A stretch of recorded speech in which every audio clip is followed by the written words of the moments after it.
for that is that the infantry in this game always does the main job. They're the ones moving in. They're the ones capturing, the ones killing. The ones securing borders. So I feel like if you have the opportunity to make aircraft, you can go ahead. But I don't feel like aircraft has that big impact. But when we're on this subject about talking about aircraft, you have tons of aircraft. Let me just get the fighter bombers menu out here. Now the fighters and the bombers, they're the two kind of classes you have within aircraft. The bombers are, well, kind of speaks for itself. Bomber planes, planes used for strategic bombing, perhaps bombing infantry, but they're not made for fighting against other aircraft. They're made for fighting against ground troops, bombing fortresses, bombing cities, stuff like that. They're not used for air interceptions, dogfights, and stuff like that. They will get decimated. So keep your bombers kind of retracted to the role of bombing, not attacking like aircraft attacking. You've got your interceptors for that. Interceptors are also preferably used for ground attacks. Let me just pull out an aircraft right here. And as the Soviet Union, you are most of the time in a lack of aircraft. I have a lot of transport planes, which I will explain how it works in a second or two. And where the fuck are my aircraft? Okay, I'm just gonna. So see, I've got 2 tactical bombers and 1 interceptors here. Now, from what I've learned is that each one of these units represent 150 airplanes, something like that. I'm not sure. Comment on that if you know more specific than I do, but I think that's about how it works. Interceptors use them for, or as I've said, use interceptors for ground attacks and intercepting other aircraft. Don't use them for strategic bombing and stuff like that. I would also recommend stationing interceptors along with tactical bombers, although I have not done that here. So, whenever a unit with bombers are attacked by interceptors, your interceptors can fight the other interceptors. So there's kind of a yardie on the battlefield. Now, I think we've talked just about enough about aircraft. There's just one little thing I want to talk about. Otherwise, when we're talking about aircraft, is transport planes. No matter which nation you are, you're gonna want paratroopers. You can do so much damage with paratroopers. You can go behind enemy lines. You can deal with uprisings within your own nation. You can deal with just about any kind of military situation. You can send them on the front. For example, if France is being invaded, I can send my troops to France. If I'm the United States, I can help on the front. You can do all sorts of shit with paratroopers. The paratroopers are achieved by going to the technology tab, infantry, and then getting the airborne infantry. Okay, and I would also recommend getting the airborne warfare equipment, which makes the paratroopers a lot lighter, so you can station 4 divisions of paratroopers within one transport plane. Now, I actually really struggled to kind of find out what to research on transport planes because it's kind of hidden in a way. I hate it. It's awful. So this is the way you do it. You go to bomber, and then you go to an aircraft, research all of this, and then get the basic 4-engine airframe. And it doesn't say like tactical bomber. It just says allows the construction of transport plane. So it's kind of like hidden into text, and I don't like that in a way. It's kind of too hidden for me. So yeah, get paratroopers. No matter which nation you are, get paratroopers. Okay, I can't stress that enough. Here we've got paratroopers over here, and we've got our transport planes. Now, transport planes are relatively vulnerable to enemy fire, and they're not a combat plane. They're just used for transporting troops. Okay, much like with transport ships work in the very same way. And when we're talking about transport ships, I'm going to move on to talking about naval units. I don't want to talk too much about naval units because it's pretty simple in my opinion. You've all got the different kinds of naval units. Some have better things than others. Some have different traits. Some of them do really obvious stuff like transport ships. What do you think they do? They just transport troops. And I think I want to talk mostly about transport ships because otherwise you can kind of look up, just like kind of look around here and you'll figure it out. But one thing you probably will / won't figure out is that, well, you're gonna see it here, is that the transport ship doesn't have any attack at all.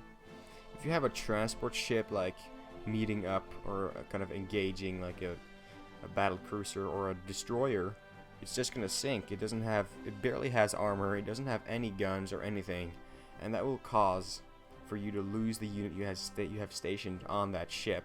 It will die.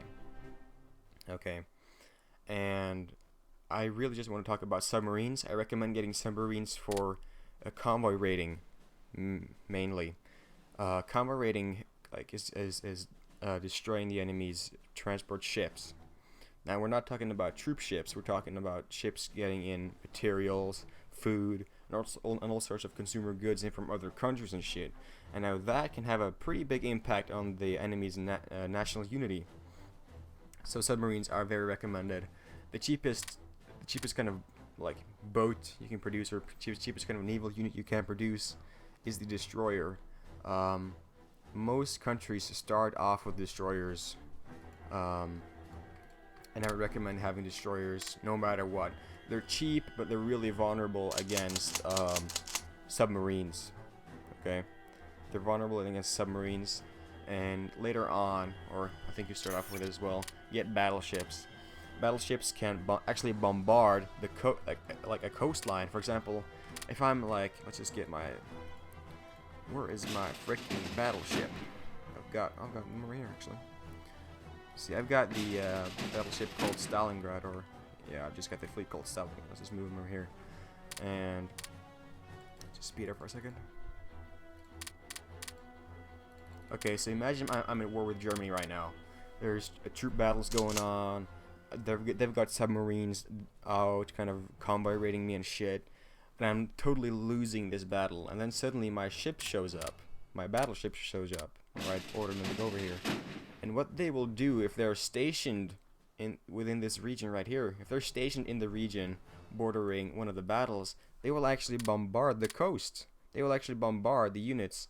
Now, I didn't find out about this until like 3 or 4 weeks ago. I thought I was like effect, and it kind of said like coastal bombardment. I was like, what is this? So you don't have to do anything. The ships will actually automatically bomb, or coastal bomb your stuff, your enemies. So keep that in mind. If you have a battleship and there's a bad battle going the other way, you can send your battleships in to bombard them. It may help you out a bit. I really haven't felt that it's all that efficient. But yeah, and just going back a bit, I've got a garrison in Leningrad. Garrisons with artillery. Now, don't forget, everything I've talked about really isn't as important as what I'm gonna say now. You can upgrade your units. Don't forget that you can upgrade your units. You can upgrade your cavalry to medium and heavy tanks. You can upgrade your garrison to mechanized infantry. Okay, you can do so much with just a garrison. You can start off with a garrison. You can upgrade it. Okay, so if you're low on, for example, you're struggling with the economy, you can't produce a lot of units, make a garrison. You can upgrade that garrison to the most expensive unit in the game, relatively cheap. And I would recommend you doing that if you are, for example, China. China definitely has a big problem in this game concerning that. Most of their units only contain like 2 or 3 gauges or brigade. I don't know what. Anyway, moving on. We're just gonna talk kind of quickly about technology. Technology researching, or technological research, is, in my opinion, basic, and you're gonna figure out pretty quickly what you need to research. It's kind of obvious. All the different stuff leads to different things, but what I haven't talked about yet is things you perhaps need to be researching all the time. And in my opinion, that is the infantry small arms, infantry support weapons, infantry anti-tank weapons, and light artillery.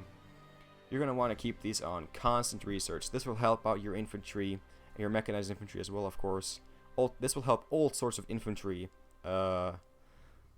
giving them newer weapons, new artillery, new anti-tank weapons. You get where I'm going. So keep these 4 boxes right here on research all the time. This will give you a pretty big advantage on the battlefield. For example, it's 1941. I've been researching small arms constantly since the day I started playing, or the day since this campaign started. And when I'm done with this in I'll be done. Let's see, small arms 7. I'll be done in 1942, and then my troops will have AK-47s, and it will be 1942.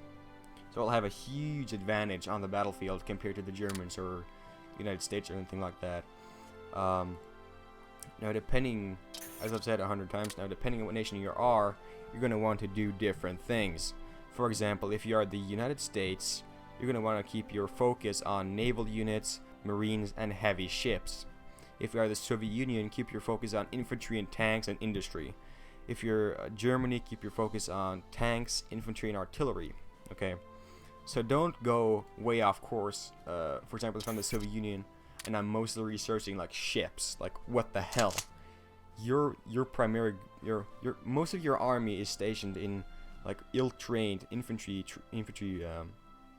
units. Don't keep your focus in a random location in technology. Keep your focus within technology on what you actually need, and not just whatever you kind of want and think is cool and might give you an advantage on a battlefield which may not be important. Okay, so for the Soviet Union, industry, get the rocket tests, perhaps even nuclear bombs. I'm gonna talk about that later. Research heavy armor, get that stuff, get the advanced construction engineering, get that kind of sweet stuff in here, and move on to land.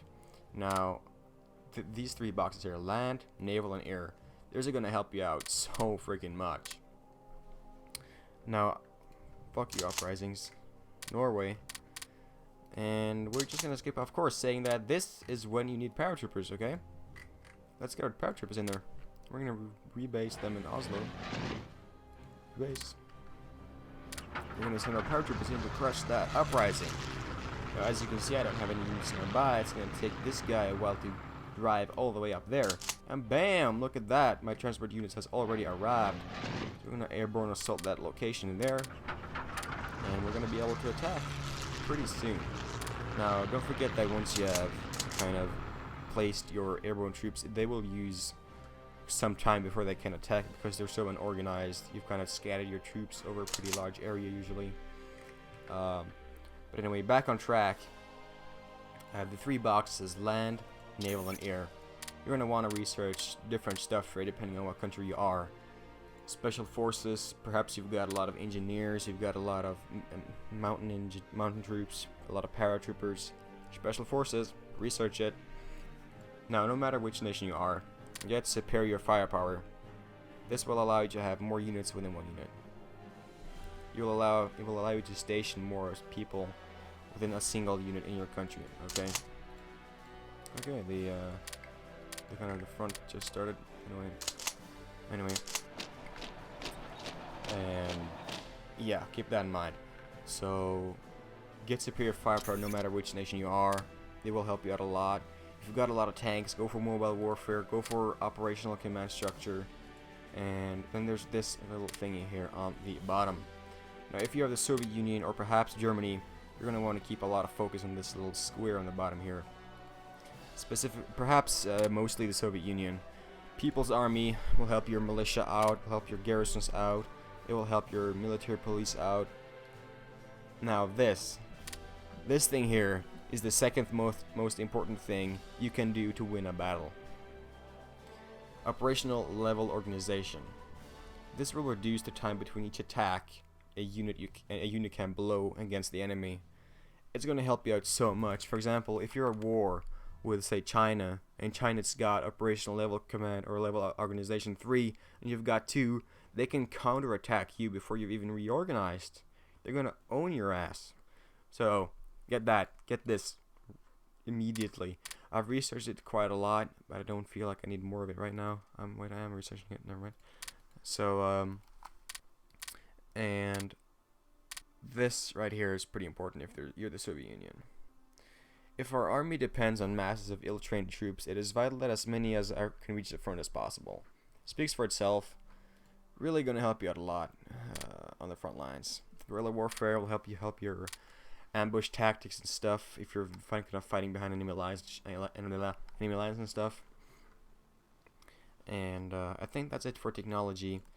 keep your focus where you need it. Don't research capital ships if you need better land attack, if that's where your main focus is, or your main where most of your army is. Keep your focus there, because you've got to focus in this game. You can't research everything. You won't have enough leadership. Okay.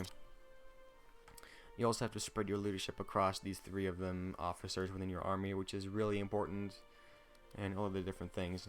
And now we're just gonna really quickly skip through politics and intelligence. Okay, there's not a lot to say about the politics. The laws in the bottom are always the best, in my opinion. The laws in the bottom are always the best.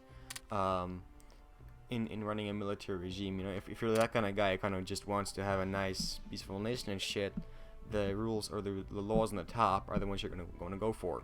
Now, leaders. Change your leaders out more often than I do. I barely change my leaders at all, or my head of states and stuff. There's not a lot to say about this, but that they have traits. They all have different things they do bad and good, usually. And some leaders you're just going to want to completely remove. For example, threat impact. I don't want this guy. I've never wanted him. He gives me a higher threat for the nations around me, and my nations look at me like as a bigger threat. I don't want him. I want people to be more like, oh, Comintern, that's nice, I want to join that. I don't want people to think that we're such a big threat, and that guy will fuck that up, so I don't want him. Kind of go along your list and see what kind of traits they have, good and bad. And yeah, I'm also going to talk about puppet states. I actually talked about it a little bit already, but the button for creating a puppet state is within politics, and they're down here in the corner. You can see all the countries that I've occupied here. Okay, so I think that's about it for most of this stuff, which is really important. I really want to thank you guys for kind of sticking along with this Hearts of Iron 3 tutorial. I really love that you guys have asked for more. I love that. I like that a lot. And before we cut off or go off, we're going to talk about nuclear bombs and nuclear weapons. Just pause the game. In general, you won't be able to get nuclear bombs until like 1945, and in my opinion, you'll barely be able to use them at all, and they won't help you out a lot. But the way you get nuclear bombs is going to technology, go to let's just find it right here, industry, and research, atomic research, nuclear research, isotope isolation, separation, and then civil nuclear research. And then you've got to place a nuclear reactor. You've got to produce a nuclear reactor, sorry. And you're going to want to place that nuclear reactor somewhere where rebels can't reach it, where it can't be bombed, or nothing like that.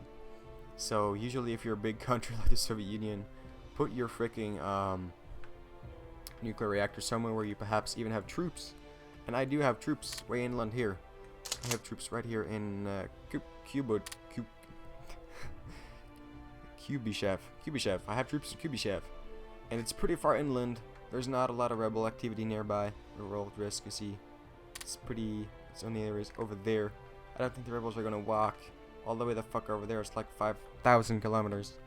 So, yeah, place your nuclear reactor somewhere it won't be reached. I have the AI in Germany will place the nuclear reactor in freaking Wilhelmshaven, whatever.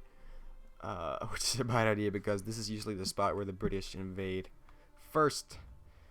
They've got the rocket test site as well, and the same applies for the rocket test site. Keep it somewhere where it won't be reached, and Hanover can be reached very easily. But I'm guessing that's a nice spot actually. I would put it in Austria somewhere though. Anyway, that's the way of getting nuclear bombs. Once you've got the nuclear reactor and it's producing kind of uranium stuff, you can get nuclear bombs by going to secret, and then nuclear bomb 1. And this will allow you to create nuclear bombs. But this is a long process, which can just be so fucking irritating, just sitting and waiting for this fucking nuclear research to finish up. So I'm gonna talk about cheats. Now, in general, I don't really recommend you using cheats all that much. Okay, and this is due to the fact that cheats will pretty much ruin the AI and they will ruin the game for you. But there is one cheat that I actually recommend you using. But before we get to that, I just want to say, to get open the kind of control panel in Hearts of Iron 3, hit Alt on your keyboard and then press 2 and 1. 2, 1. My keyboard's being a dick. There we go. Okay. And the cheat I recommend using is a cheat called non-neutrality. Okay. This will make you, it makes you completely neutral to a country. You have zero relationship with them, and it will enable you to invade just about anyone you fucking want. You can invade fucking China if you want. You can invade communist China as the Soviet Union. You can invade Denmark, Norway, Sweden, Finland, Soviet Union, whatever. And you don't have to wait like until 1942 before declaring war. I don't like the whole neutrality kind of aspect of things in this game. I figured it to be a kind of weird thing. I know it's realistic, but I don't like it. So non-neutrality, definitely recommended. You don't have to wait all that long. Makes the game last longer. Makes you do more stuff. Makes you be able to reach your goal of ultimate control of a nation and shit. And you've also got cheats for all of the resources. You type energy for more energy. Okay, type metal for more metal, and type rare materials. Okay, you get how it works, and the type for crude oil. Now each one of these will only give you 1,000, so you've got to retype that a lot if you want to reach 100k. So, okay, and the same applies for supplies. You just type supplies, and you got supplies. And then there's the final cheat. Bump. Okay, nukes. Just type nuke, I think, and you'll get 10 nuclear bombs. And without going way into detail on how nuclear bombs work in this game, just kind of saying in general, is that don't use a nuclear bomb on a region with, such as this. This is a random region. Hit big cities, hit strategically important targets, and yeah, that's really about it. But nuclear bombs in this game really doesn't have the effect that you may think it does. They won't surrender completely, no matter if you bomb them with 2,000 nuclear bombs. They're not going to surrender until you take 1 victory point. I did this, I tested this out. I was Poland, I got 10 nuclear bombs. I bombed Berlin with 10 nuclear bombs. I bombed Wilhelmshaven, I bombed Kiel, I bombed Hanover, I bombed just about every single big city in Germany. They did not surrender until I took this place, Dresden. Okay. They will not surrender unless you take 1 victory point from them. So know that. Don't think that you'll just conquer them immediately, because that's not how it works. Okay. This has been a long tutorial. Again, thank you guys for requesting more. I really appreciate it. But I think that's it for the Hearts of Iron tutorial on this channel. I'm gonna leave a link to perhaps a much longer tutorial, but a much more detailed tutorial, which may help you out more if you're kind of really starting out. This is kind of this tutorial is kind of for if you've started but you've still got some questions around in general. So yeah, I think that's about it. Thank you guys for watching, and perhaps you'll even subscribe if you enjoyed my video or something. I don't know. Okay, I'll see you guys in the next video. Bye. Alright guys, that has been Hearts of Iron 3. Just wanted to say, if there's anything you guys are wondering about, don't forget to leave questions in the comment section below. I've got quite a lot of experience with this game, so I can answer most questions. You can also leave comments on anything you thought about the video, or maybe I've said something incorrectly. You can also help out other people by saying that stuff. You can also like and favorite the video. It gets the video further up on the watch lists and stuff, so more people get to see the videos. You can also subscribe if you like my content, and it helps me out a lot, so much. So yeah, just want to tell you guys to keep on rolling, and thank you guys for watching again, and I'll see you in the next video.